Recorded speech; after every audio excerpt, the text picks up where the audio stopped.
કે કાઠિયાવાડમાં કોક દી કે તું તો ભૂલોય પડી જા ભગવાન.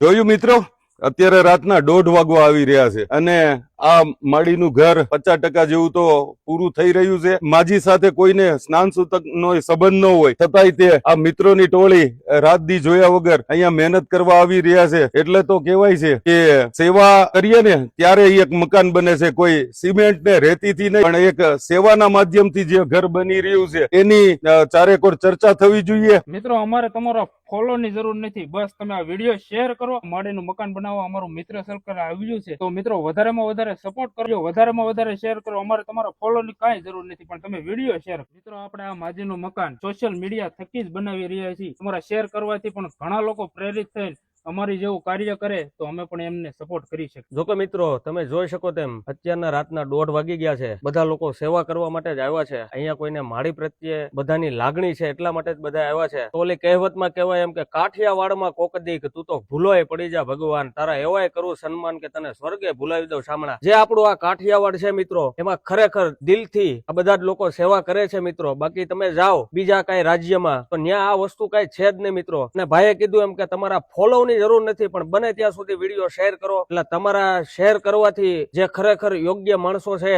કે જે જરૂરિયાતમંદ માણસો છે ત્યાં સુધી અમારી ટીમ પહોંચી શકે. અને બીજા કોઈ લોકો અમે દાન આપવા માંગતા હોય તો ડિસ્પ્લે ઉપર અમારા નંબર પણ આપેલા છે મિત્રો. નંબર થી અમારો જરૂર કોન્ટેક્ટ કરજો. જય ગૌ માતા. જો કે મિત્રો, દામનગર થી એવા અમારે સંજયભાઈ ઝાપડિયા પણ સેવા આપવા આવ્યા છે, જે પોતે સ્નેક રેસ્ક્યુ હજારો પણ ઉપર કરેલા છે. તો ખરેખર ખૂબ ખૂબ આભાર આપણે એમનો પણ વ્યક્ત કરીએ, કારણ કે આમાં નેટ સેવા માટે જે ભાઈ આવ્યા છે. અને ભાઈએ કીધું એમ વિડીયો બને ત્યાં સુધી શેર કરો. અને તમે લોકો પણ ભાઈએ કીધું એમ કે તમે સોશિયલ મીડિયાનો શું પાવર છે, આ એક મકાન નહીં પણ હજી આમાં આગળ વધીએ તો ઘણા બધા મકાન બનાવવાના છે. તો તમારો સાથ અને સપોર્ટ મળતો રહેશે તો અમારું કાર્ય પણ આગળ હાલશે મિત્રો. જય ગૌ માતા.